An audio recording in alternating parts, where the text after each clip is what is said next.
Pourquoi est-ce qu'il y a autant d'idées reçues sur l'immigration, d'après vous? Écoutez, je pense qu'il y a beaucoup d'idées reçues parce que ceux qui s'expriment sur les sujets, souvent instrumentalisent les opinions. Que ce soit, j'allais dire, certains partis politiques, qui expriment plus des positions, de principe, qui ne reposent pas toujours sur des réalités et puis, des discours militants, d'associations, diverses et variées, que chacun peut, évidemment s'exprimer. De toutes Mais les chapelles d'ailleurs dans votre livre, tout hein, à fait, vous toutes dites les que tout le monde chapelles. cherche à s'approprier les chiffres. Voilà. Et comment voulez-vous que les Français aient une opinion exacte du sujet à partir du moment où les uns et les autres s'entre-déchirent? Regardez le débat parlementaire qui a eu lieu à l'occasion de la loi immigration-intégration.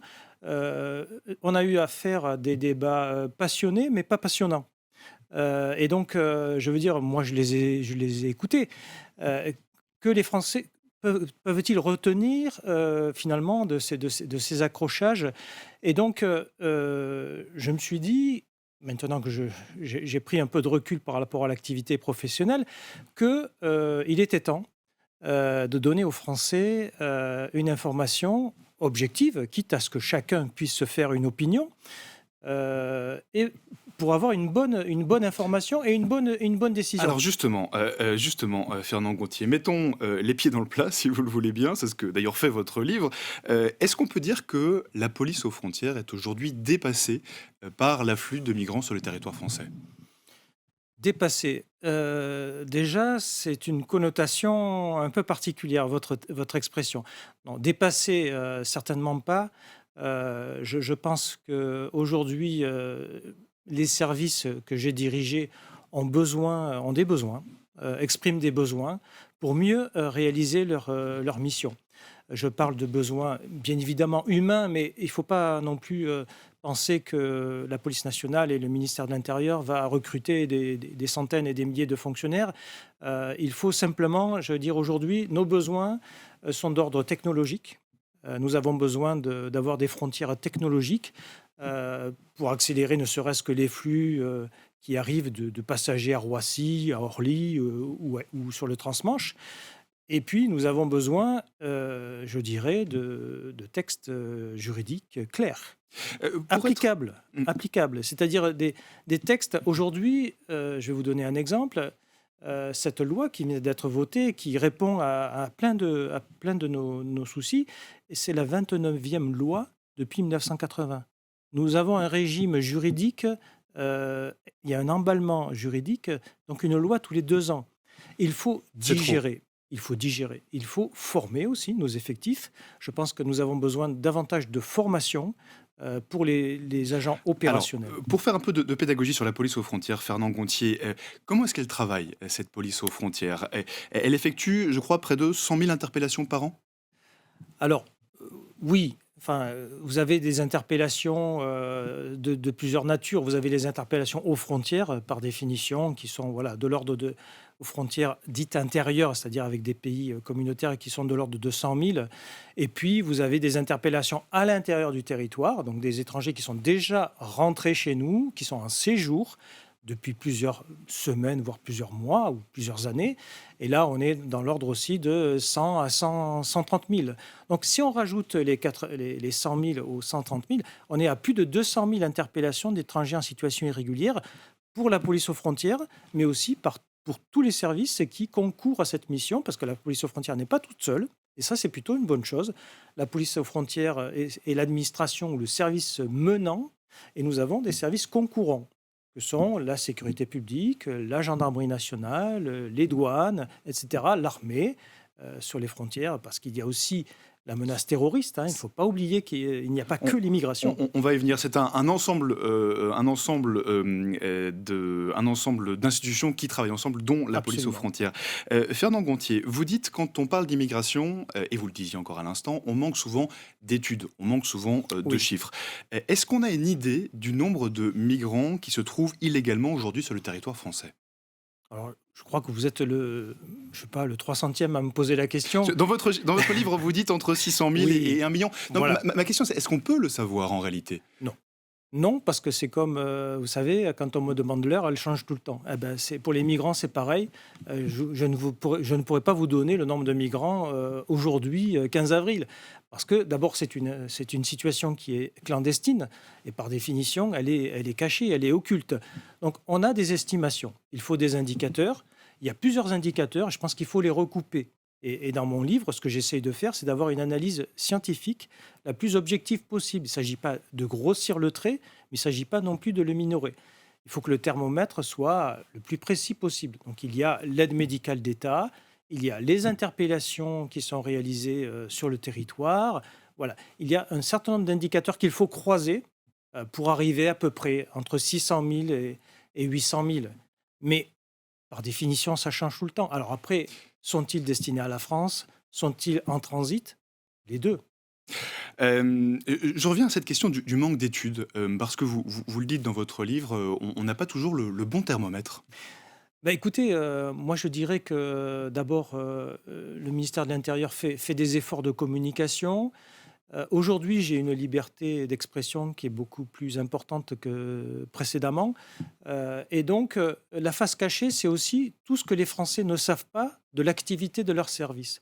Parce que malgré tout, face à une priorité nationale comme l'immigration, il est normal qu'on ait des indicateurs du service qui est principalement en charge de cette mission. Et des chiffres, nous en avons. Est-ce que les Français savent exactement combien de clandestins sont sur notre territoire? Est-ce qu'ils savent exactement quelles sont leurs nationalités? Quels sont les pays de retour et quelles sont les difficultés auxquelles nous sommes confrontés? Je pense que l'information n'est pas totale. Elle est, Oui, ça, par exemple, les nationalités, des migrants qui se trouvent sur le territoire français, cette information, est-ce qu'on l'a? on peut l'avoir. On On peut peut l'avoir, mais elle l'avoir. n'est pas communiquée. Bah, écoutez, moi j'ai été auditionné à de multiples occasions par l'Assemblée nationale, le Sénat. Donc j'ai toujours livré des informations parce que je pense qu'aujourd'hui, il y a une attente, il y a un besoin d'information qui permet justement de se faire une véritable opinion. On sait aujourd'hui, oui, que la France est principalement destinataire de flux irréguliers des trois pays du Maghreb, de l'Afrique de l'Ouest, tous les pays globalement francophones, avec quelques nuances quand même, hein, parce qu'il y a des évolutions, hein. Donc voilà, ça c'est les pays qui viennent vers la France, c'est les pays francophones. Il faut savoir que, disons, à la fin de ce siècle, il y aura 1 milliard de francophones sur Terre. Donc, c'est tout à fait important. L'Afrique, il y aura à la fin de ce siècle 4 habitants sur la Terre sur 10 seront des Africains. Donc, il y a la démographie, notre histoire, évidemment, il faut aussi en tenir compte. Et puis, la France est aussi une terre de transit. Tous les migrants qui rentrent à la frontière italienne voilà, ne restent pas en France ou par la frontière espagnole. Beaucoup sont tentés de passer la Manche vers la Grande-Bretagne ou de remonter vers l'Europe du Nord. Voilà Mais l'histoire m'a appris qu'un pays de transit devient toujours un pays de séjour. Mmh. Alors justement, l'espace Schengen, vous en parlez dans votre livre, cet espace de libre circulation entre 29 États, sur le continent européen. Absolument. Est-ce que cet espace Schengen, il fonctionne? Est-ce qu'il ne permet pas aussi, aux migrants entrés illégalement en Europe de rester, tout simplement en France? Alors Schengen, comme je dis, ce n'est pas un produit fini.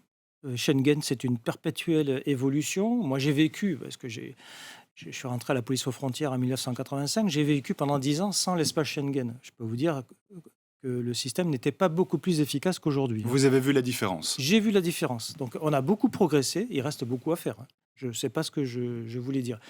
Euh, Schengen, c'est un. Comment dire? On a construit les différentes briques de Schengen au fur et à mesure que nous avons été confrontés à des problèmes. En 1995, Schengen, c'était un espace de libre circulation destiné à accroître notre économie, à faire circuler les marchandises et les biens. Formidable.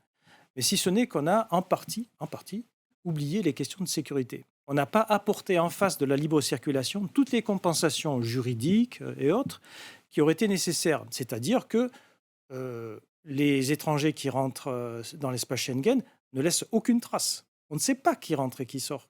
On ne sait pas qui rentre et qui sort. en 2020, fin 2024, début 2025, nous aurons des outils nouveaux, des nouveaux systèmes d'information Schengen qui permettront de relever les empreintes digitales et la reconnaissance faciale des étrangers. Et Donc les comment choses voulez-vous, s'améliorent oui, progressivement. mais comment voulez-vous retrouver sur le territoire quelqu'un qu'on n'a pas identifié à la frontière? Évidemment, la frontière, c'est important, mais il n'y a pas que la frontière. Il faut pouvoir traquer, j'allais dire, l'immigration clandestine sur le territoire. Mmh. Oui, parce Des- que c'était le chemin emprunté d'ailleurs par le terroriste, d'Annecy, celui qui avait agressé des enfants au couteau. Il avait obtenu le statut de réfugié en Suède, et puis ensuite, il était rentré en France. Est-ce qu'on arrive à détecter de manière efficace les personnes radicalisées? Les personnes radicalisées, alors la police aux frontières a accès à un certain nombre de bases de données. Euh, donc il y a deux types de personnes radicalisées. J'allais dire les personnes radicalisées qui sont signalées dans les bases de données françaises et européennes, c'est-à-dire que nous interrogeons ces bases de données. On considère à peu près que 15%,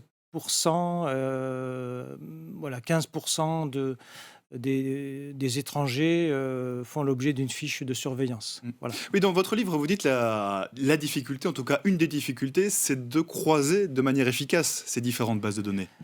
Oui, alors des progrès encore vont être faits bientôt avec l'interopérabilité des systèmes européens. Et c'est vrai que nous avons comment dire, des silos d'information qui ne communiquent pas toujours entre eux. Il faut que demain, le policier et le gendarme sur le territoire puissent d'un seul clic avoir accès à toutes les informations sans avoir besoin d'interroger successivement un certain nombre de bases de données.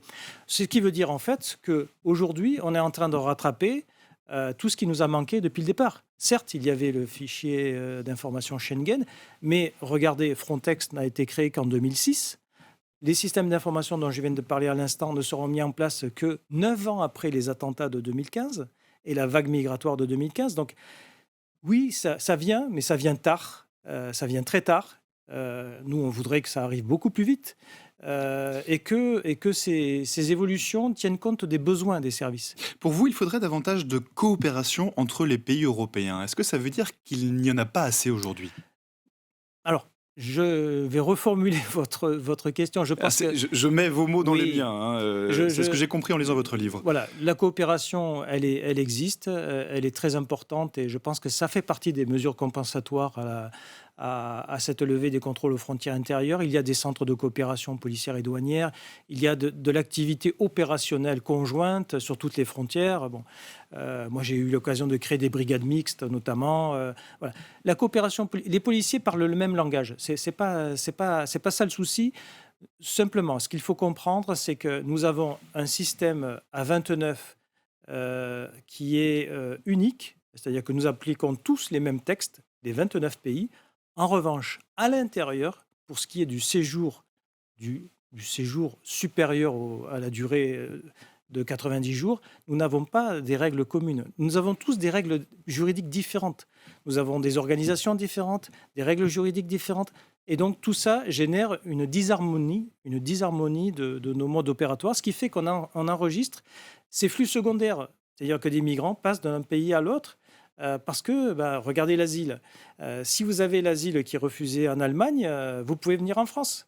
Et pourquoi pourquoi l'asile voilà, serait considéré différemment d'un pays à l'autre alors que si nous avions une gestion peut-être un peu plus commune et une harmonisation en tout cas, sans parler de communautarisation des sujets, si nous avions une harmonisation des législations, des organisations, vous avez des pays qui sont très avancés et d'autres qui ne le sont pas. Fernand Gontier, quelque chose qui me frappe en vous écoutant, dans votre livre, vous expliquez que les politiques en matière d'immigration très souvent ne pensent que sur le court terme, qu'il y a un vrai problème parce qu'il y a beaucoup d'idées reçues sur l'immigration. Et en même temps, quand je vous entends, vous semblez être assez optimiste finalement, dire que les choses vont dans le bon sens, que ça s'améliore. Alors, je suis optimiste parce que c'est mon naturel et puis que les choses vont plutôt dans le bon sens, mais je voudrais qu'elles aillent plus vite. Voilà. Le pacte migratoire, notamment sur l'asile et l'immigration qui viennent d'être adoptés, est excellent. Il va dans le bon sens. Je veux dire, avoir une procédure de criblage et de filtrage aux frontières extérieures va dans le bon sens. Pour autant, est-ce que tout ça est réglé? La question des frontières intérieures ne l'est pas. Et on l'a vu dans votre reportage dans les Alpes-Maritimes, notamment la décision de la Cour de justice de l'année dernière, celle du Conseil d'État, qui ne fait que décliner celle de la Cour de justice, finalement nous empêche d'être d'une certaine façon efficace. Donc, Oui, alors c'est souvent le sujet qui revient quand on parle de l'immigration.